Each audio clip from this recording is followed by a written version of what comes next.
Di antara kondisi-kondisi yang mengungkap akhlak seorang yang sesungguhnya, di antaranya ketika apa? Ketika safar. Ketika safar. Kalau safar disebut safar karena yusfir. Yusfir artinya mengungkapkan. Mengungkapkan. Apalagi kalau safar rombongan, safarnya berat, kelihatan ketika safar. Siapa yang pelit, siapa yang tidak pelit. Siapa yang sabar, siapa yang tidak sabar. Siapa yang mengalah sama teman-teman, siapa yang memenang sendiri. Siapa yang egois, yang tidak, dia pilih semua pilihan buat dia. Itu menunjukkan ketahuan akhlaknya, ketahuan akhlaknya. Dengan bersafar bersama seseorang, maka akan kebongkar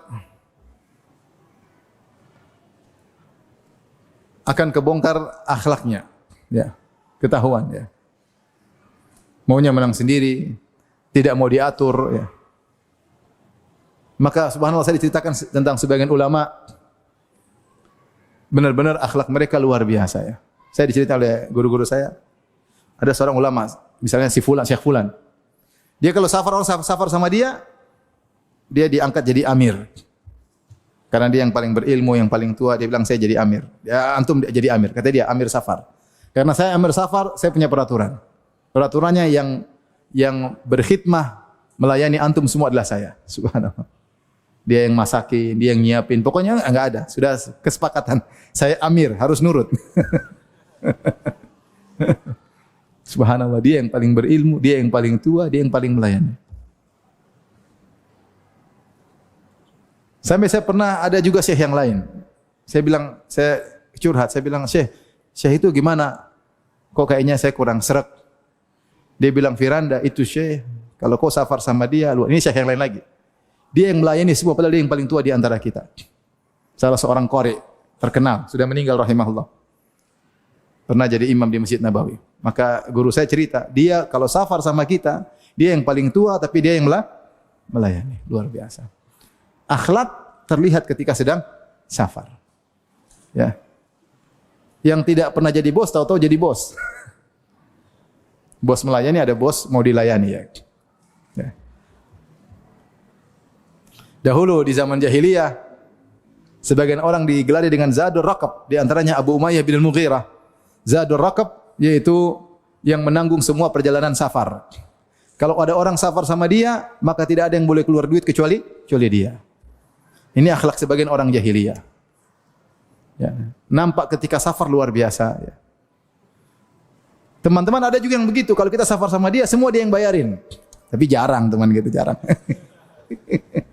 Tiketnya dia yang bayarin, makan dia yang bayar, hotel yang dia bayar. Ada juga yang begitu, tapi di akhir dia kirim invoice, ada.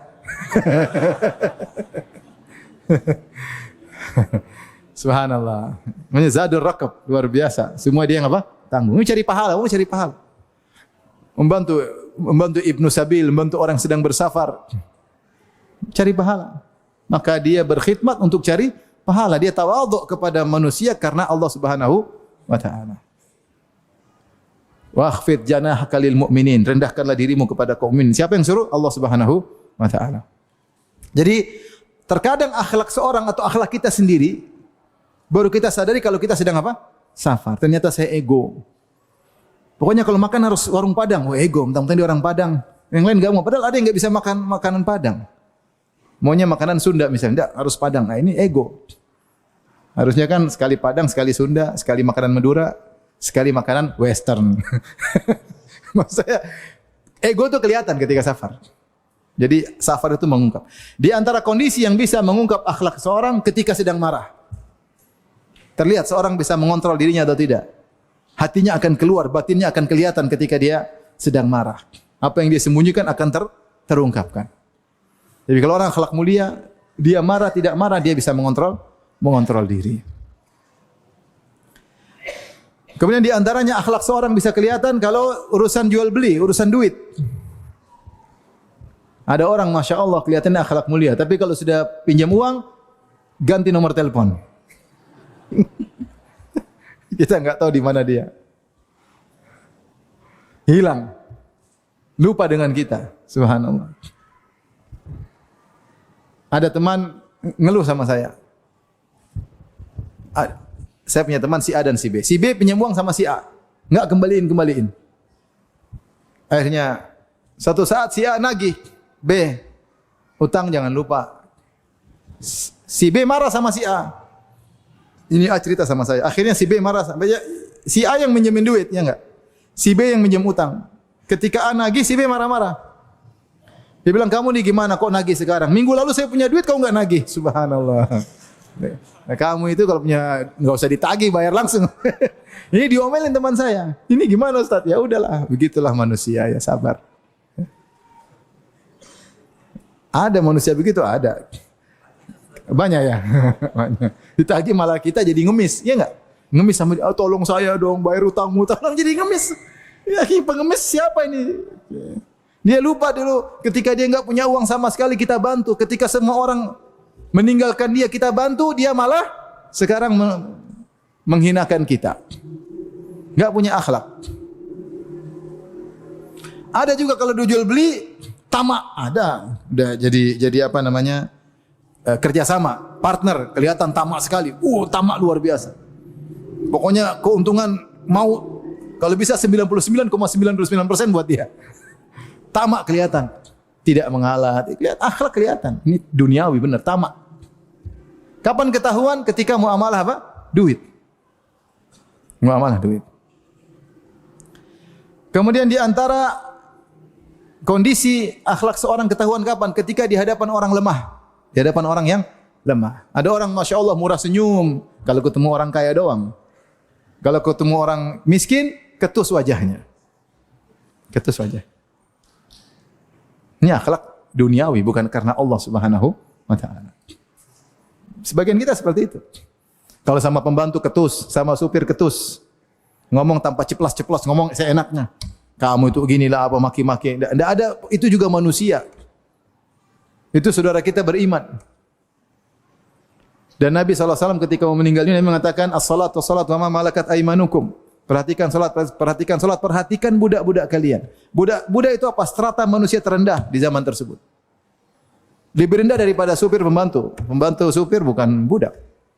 Budak diperjualbelikan. Itu pun Nabi suruh perhatian sama mereka karena di balik perhatian terhadap orang lemah dapat pahala. Sebagian kita akhlaknya terbongkar ketika di hadapan orang lemah, di hadapan pembantu, di hadapan supir. Demikian juga di hadapan istri. Yang digampar, dipukul KDRT, dihina, direndahkan, omong sembarangan, menyakiti hati istri tanpa miskinah perempuan ini. Dia dimaki-maki, direndahkan, dia mau lapor sama orang tuanya, dia malu.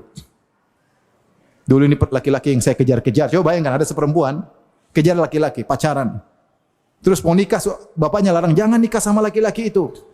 Jangan, nanti begini nanti. Enggak, saya cinta sama, akhirnya nikah. Ketika nikah ternyata suaminya kurang ajar. Dia enggak mungkin lapor sama bapaknya, dia malu.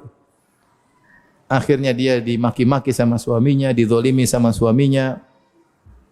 Kelihatan akhlak suaminya. Tapi kalau suaminya ketemu teman-temannya, Masya Allah, wajah berseri-seri. Apalagi ketemu dengan istri temannya, lebih berseri-seri lagi. Sama istrinya sendiri, Allahu Akbar. Kalau angkat telepon, yang telepon temannya, Masya Allah, kaif haluk akhi, iya akhi. Sama istrinya ngomel-ngomel. Jadi nampak akhlaknya ketika di hadapan orang lemah. Nah, kita ingin tahu kadang kita merasa kita akhlak mulia, ternyata, kita ternyata enggak. Buktinya sama pembantu semena-mena, sama supir semena-mena, seakan-akan dia bukan manusia. Sebagian orang bilang, Ustaz, itu saya sama teman. Ketika kerja sama dia, saya tidak sangka. Ketika kerja, status menjadi rendah langsung. Dihabisi sama dia. Ada yang sebaliknya.